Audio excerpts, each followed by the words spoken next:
support begins in 3, 2, 1. Welcome back to another episode of Nurture and Support, a podcast where we recommend cool things to you and hope that you will return the favor. I am Mel at Karmic9 on Twitter, and as always, here is Kelly Toole. Hi everybody, it's Kelly Toole at KELLYTHUL on Twitter, and glad to be back for another episode of recommendations. Woohoo! Nurturing and supporting. 7x24. Well, once Friday. For a little bit. Yeah, a little bit. So I don't think we have any new news to share today. We don't have a special guest for you, so it's just us, folks. We're sorry. You're just going to have to listen to us this time. Yeah, sorry about that. We'll work on it. Yeah. So we're going to jump right into recommendations. I've got a cool one that I can't believe I didn't think to recommend before.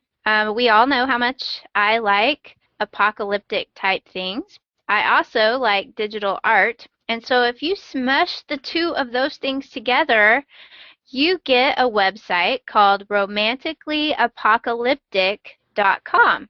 And this is a website that is basically a web-based graphic novel that consists of very nice post-apocalyptic digital art that they have gone back and made a story out of. It originally started when the artist, and I'm probably going to pronounce this really badly, but Vitaly S. Alexius made some of these panels and had them up on DeviantArt, and they proved to be pretty popular, and people kind of wanted to know the backstory behind the characters that were in these art pieces he was putting up there, and so they went back and made a little graphic novel out of it, and it's very quirky. It's actually kind of insane, but I like all of those kind of things, so it's right up my alley. I think y'all will really like the quality of the digital art. He starts with paintings a lot of times, or I'm sorry, not paintings, of actual photographs, and then he digitally alters them. He's also traveled all over the world and taken pictures of abandoned places. Woo!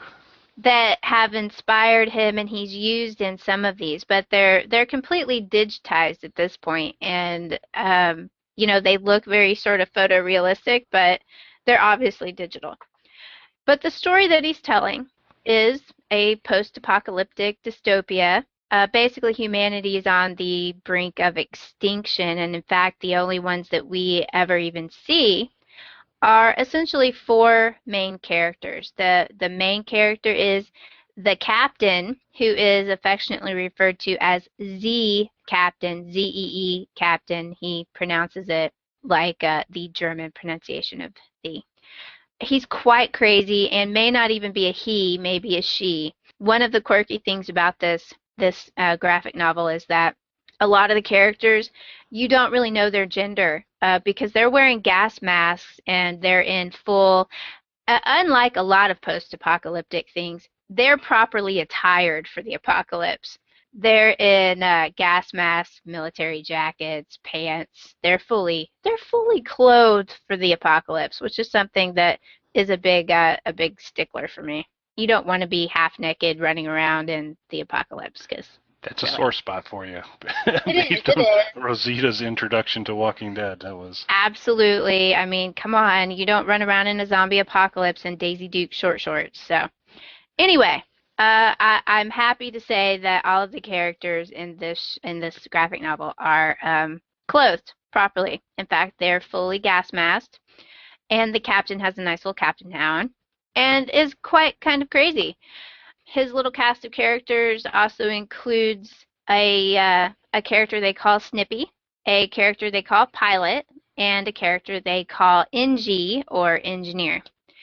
And they get into all sorts of weird shenanigans. There are alien visitations. Essentially, this is an apocalypse that was brought about by we kind of destroyed the Earth. We didn't treat it very nicely. We bombed it. We did all sorts of crappy things, and we ended up killing off big, large sections of it. But we couldn't really be bothered to worry about it because we were too tied into the internet. And in fact, we sort of merged with the internet and created another sentient being called Annette. And Annette decided, as most robot overlords will do, to take over the world. And humanity basically became servants to Annette. Well, Zee Captain was a little project to determine kind of some experimentation to make the luckiest person in the world. And in some testing, the captain managed to dump some hot tea on Annette, and she got really mad and decided to wipe out the human race. So we're left with 4 survivors, essentially, and a few crazies wandering the wasteland. And that's the gist of our story. As the captain is known to have a go everywhere with a little heart mug, a mug with a heart on it, which I'm happy to say I actually have a replica of, and drinks out of it with a straw, and he will not share his straw, period. If you read the graphic novel, you'll find out why Zee Captain will not share a straw. And it's just full of a lot of quirky little adventures that are punctuated by just the beautiful digital art that's used for all of the panels.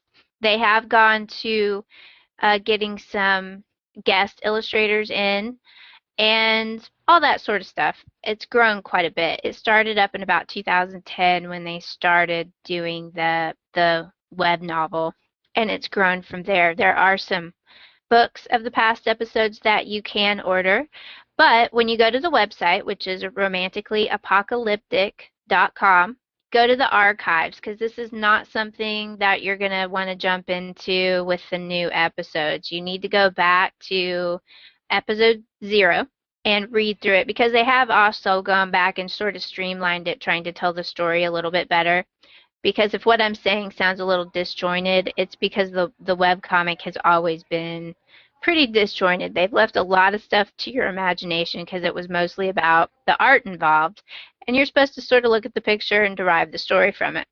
But if you look at it online and you go back through, you get a little bit more explanation of what's going on in the panel than if you are just looking at the art pieces themselves. I gave to a Kickstarter that they did a while back, maybe a year or 2 ago. And so I have some of the PDF versions of the graphic novels that they put together. And you don't get nearly the explanation that I think would very much benefit newcomers to the series in those PDFs as you do online. So I recommend you go back to the archives on that page. There's a clearly defined archives button at the top, and start from the very beginning. And I think you'll really like the artwork involved. It's very pretty, very apocalyptic, very abandoned places with a lot of skulls and nuclear waste and all sorts of cool things. I think y'all really like it. It's very quirky, and I enjoy it. They put out a new panel every week usually, but they are known to have some big gaps in between there. But there's quite a bit to go through to catch up, so I think y'all will enjoy it. And go check it out, romanticallyapocalyptic.com. So how many? That sounds awesome. And I'm surprised you haven't recommended that before. I think that is the first occurrence of a robot overlord named Annette that I'm aware of, and it's a Yes. pretty unique name for a robot overlord. So that's pretty cool. So how many? So I'm definitely going to do this. How are they episodes? So if I go back to the arc, how much time are we looking at here for me to get? Not very long. I mean, not really very long. Usually it's just a couple panels per little episode. So let me see what the number is right now. I think it's still up in like the 100s. They're on issue 185 right now. Okay. It's really not that. It's a graphic novel, so you'll slip through it pretty quickly, and I think it's fun. Sounds great. The captain is crazy. Most of the characters are crazy, but he's kind of crazy like a fox, you know? You're not sure if he's crazy or he's just acting crazy, because he manages to get them out of a lot of difficult situations. In a way, it sort of reminds me, and this is dating myself a little bit, when I was young, I watched reruns of Hogan's Heroes all summer long I always loved Hogan's Heroes, and kind of the quirkiness of that reminds me of this webcomic for some Okay. reason. I guess it's also the way that the captain is dressed and calling himself Zee Captain just reminds me of Hogan's Heroes, and so I think it's a lot of fun and it's very pretty. I really like the digital art involved, and it's very well done. So I think you'll like it. Excellent. I'm definitely going to be taking you up on that recommendation right away. So now we'll move to mine, and so this is a struggle because this has been one that I have wanted to recommend for some time, but I've got kind of mixed emotions about recommending it, and as I explain it, you'll understand why I have mixed emotions. But when Mel opened the door with Geekrotica a little while back, Oh God. then I said, well, if she's going to do that, then maybe I can get over some of my concerns with this particular offering. But this is one that, so what I'm recommending is definitely some incredibly awesome parts, but then there may be some parts that some of our listeners are less thrilled about. So let's just put it that way. What I'm recommending is an album from 1979, because that's the era that I recommend from most often. And it is a album by Frank Zappa, and it's called Joe's Garage. It's actually a rock opera. It has 3 acts. It was originally released as Joe's Garage Act 1 as a single album, and then Acts 2 and 3 came out as a double album a little later. But now, if you go and you buy the hard media, the CD, you'll get them all packaged together. Or if you go, you don't really buy them as separate pieces anymore. And I really love this album, a lot of it. Frank, for those of you not really familiar with Frank Zappa, he's a musical genius, a tremendous guitar player, kind of a jazz composer, rock composer, blues roots, so very talented musician, complicated compositions, does all sorts of amazing things, remarkable guitar soloist. But lyrically, and he always had kind of a grudge with Americans in saying, for some reason, you can't sell music in America unless you put words over the music. Albums that are strictly instrumental never sold, never did anything really well. So you always, for whatever reason, people want words over the top of it, and then they like the song. So he's kind of a prickly guy, and so I think part of his determination is like, well, if you want words, I'm going to put some pretty unpleasant words over the top of these songs just to kind of turn the knife a little bit. And so he will on occasion stray into some fairly vulgar territory in some of his songs. In Joe's Garage definitely has those moments in there, which is why I wanted to say, caveat, this is not one for the kiddos, but it's basically Joe's Garage is the story of a young boy named Joe who forms a rock and roll band and runs afoul of the government, the Catholic Church, a character that is L. Ron Hoover, who is a parody of Scientologist L. Ron Hubbard. Mm-hmm. So organized religion on a couple different fronts, the government, he eventually gets thrown into jail, loses his mind due to contracting venereal disease, and kind of just floats away at the end in terms of just consciousness and all that. So it's not a happy tale, but it is the narrator that runs through almost the entire album is called the Central Scrutinizer.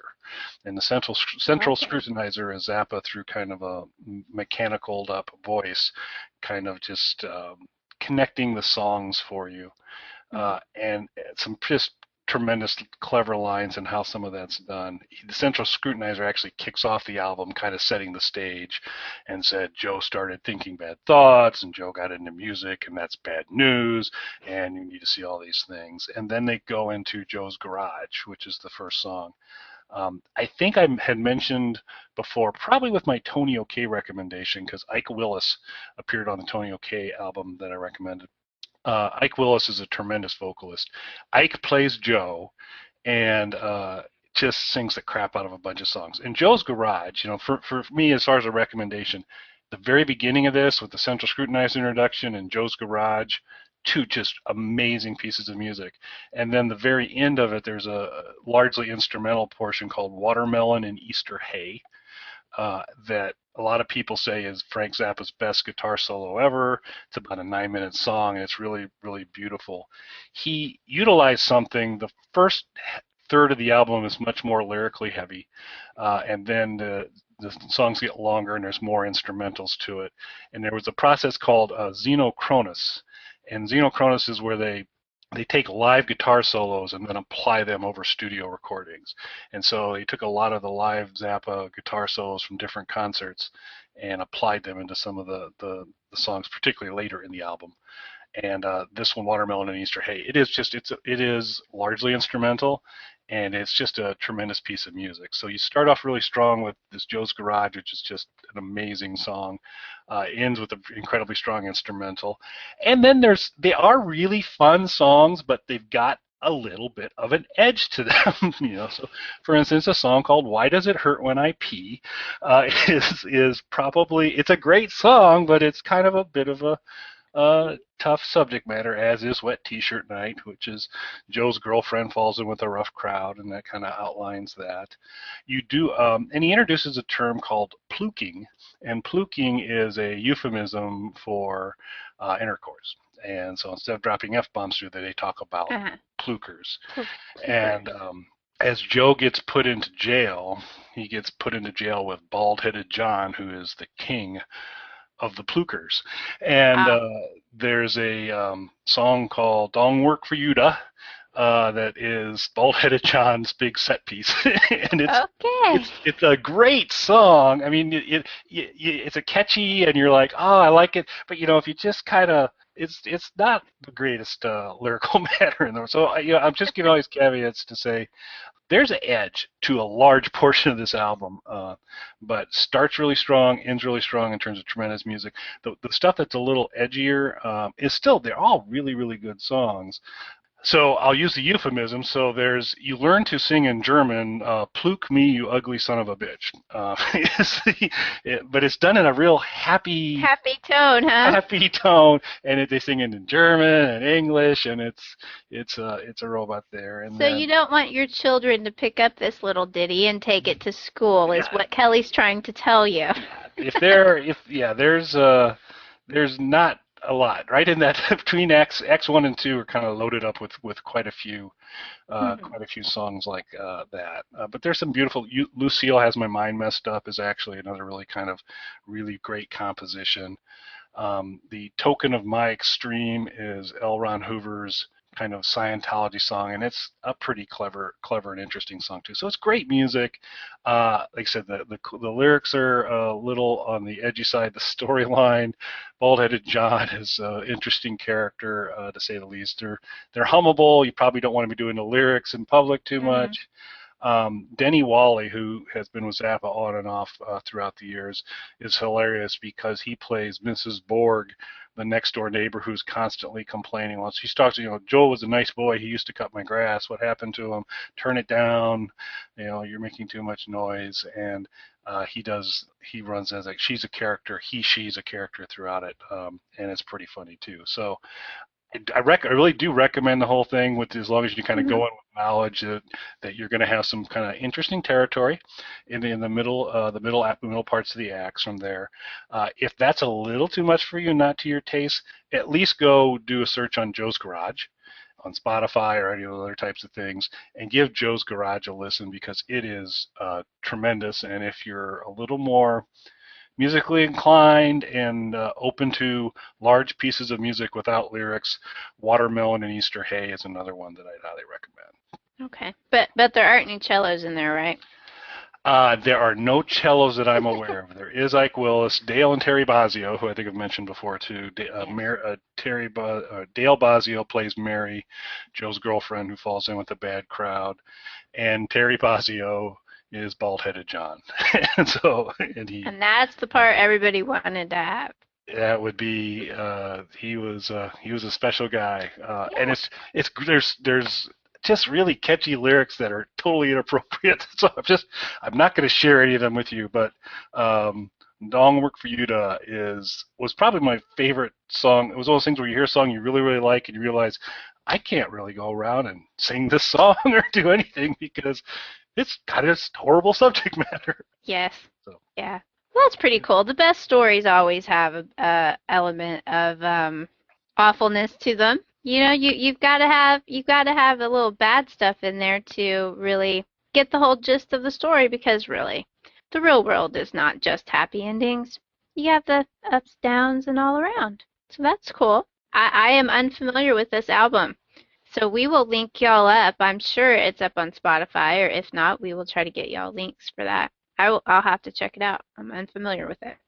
Yep. I guess at Joe's Garage, start Joe's Garage, you go, well, gee, Kelly, what a nice recommendation. That's catchy stuff. But then as you get into a few of the others, then you know all my caveats. But it's still, I really do enjoy the album, but it's now I pretty much have to enjoy by myself, because I really don't want to have it playing around too many other people I know, because there's some gets a little dicey. Yeah. Yeah, I see where that could happen, but sometimes people need to realize art is art.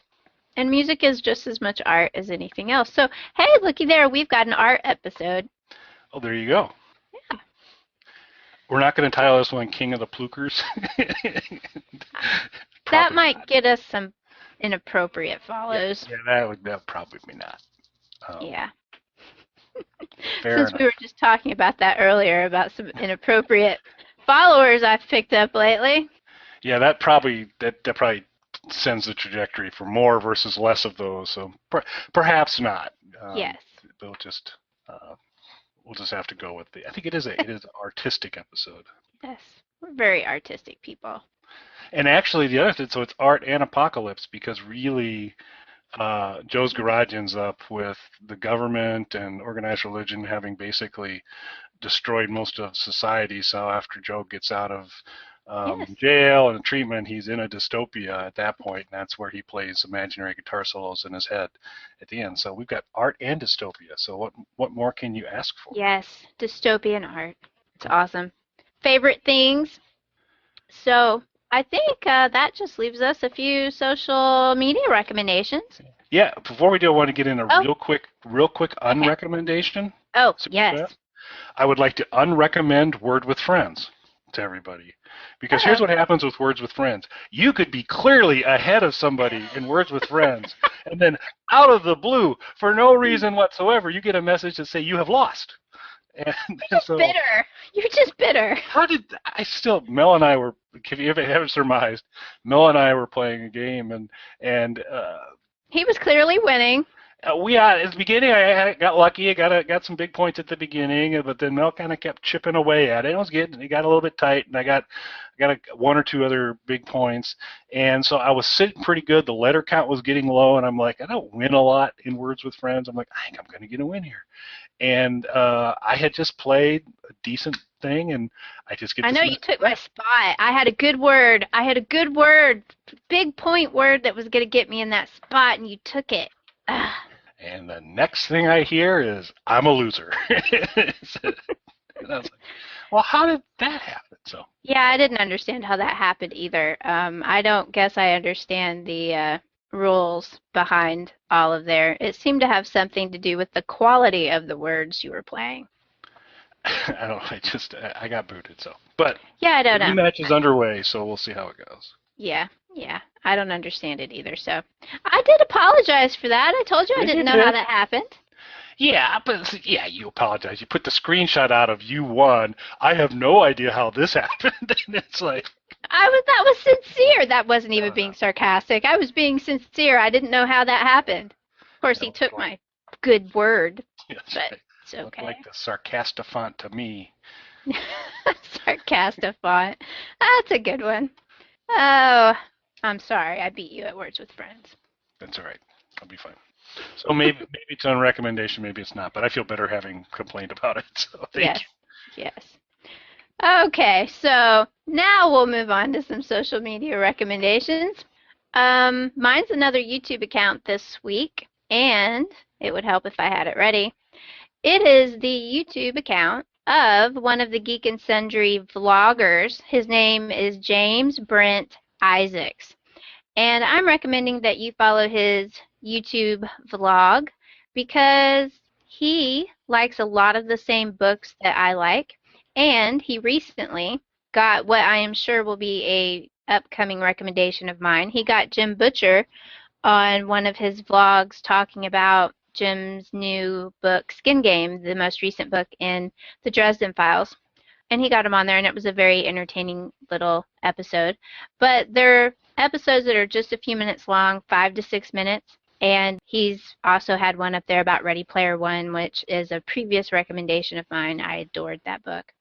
So we have similar book interests, and he plays video games and things like that. So I recommend that you go follow James Brent Isaacs on YouTube, and he has an awesome Ghostbusters painting in the background a lot of times, so y'all will enjoy that as well. There we go. Very, very cool. And I'm going to recommend, Tony Solo. I think most people who listen to the show or recognize or are familiar with the fact that I'm also involved with a little venture called Snark-Alec Radio, which is Tony Solo, myself, and Mike Belinsky, of Official Pagan on Twitter, the band Pagan, not on Twitter, but in concert halls, I guess, or whatever. But we recently had a guest on from Holland, and it's Marinda. And I wanted to recommend her. Her Twitter account is @Marinda, MARINDA _music. So Marinda _music. Tremendous. She's just a beautiful voice. She's creating music. A couple interesting things. One, she was willing to go on Snark-Alec Radio, which meant that she got up at 3 a.m. her time to be on our show, which deserves a recommendation if nothing else there. But Yes. It also turns out that she's blind. And so she had never done a Google Hangout and figured all that stuff out. And so she's doing the Google Hangout, hanging with 3 idiots from the United States who are not exactly sure even where Holland is, and keeping up with people on Twitter. At the same point, because her phone would read her tweets to her, and so she was on top of all of that. And just the nicest young lady. We've mentioned We're Alive before on the show, and Tony is not a particular favorite of one character. He's been pretty negative about them all the time, and he kind of went down the road of ripping on that character a little bit, and she let into him like you wouldn't believe. It was the most awesome thing in the world to see. So she's very cool. She's got really fun to kind of listen to her music. You can find some of her stuff on SoundCloud. She's also got a Facebook page, half of which she tweets with or posts it to in Dutch, which is a little hard to read for me, but some of it's in English as well. She sings a lot of the times in English, doing covers and those types of things, but Marinda _music, and I think it's worth a follow. She's very appreciative of connecting with other folks and very cool lady. So that'd be my recommendation for the week. Cool. Yeah, I've seen some of y'all's interactions with her on Twitter, and she is a brave soul to go on that show with you rowdy guys. She was, but obviously it wasn't a fair fight. We would have needed 2 or 3 more of us idiots to keep it to be a fair fight against her. She held her own, but she's funny, and as I said, she sings beautifully. So it's worthwhile to jump over to, because I'm not a big fan of that happy song, but she did a version of it that I find much more tolerable. So Okay. Yeah, I'm not a fan of it either, so I'll have to go listen to that. I know you told me that, and I haven't listened to her SoundCloud account yet, so I will do that because she sounds very awesome. So thank you, Marinda Music, everyone, and we will have links to her Twitter account and her SoundCloud on the blog post. There you go. So I think that leaves it time for Matt to take us out again. Thanks for listening, everybody. See you next week. You can contact us on our website, nurtureandsupport.net, or email us at nurtandsupp@gmail.com. That's NURTANDSUPP @gmail.com, or tweet us at nurtandsupp on Twitter. Nurturing and supporting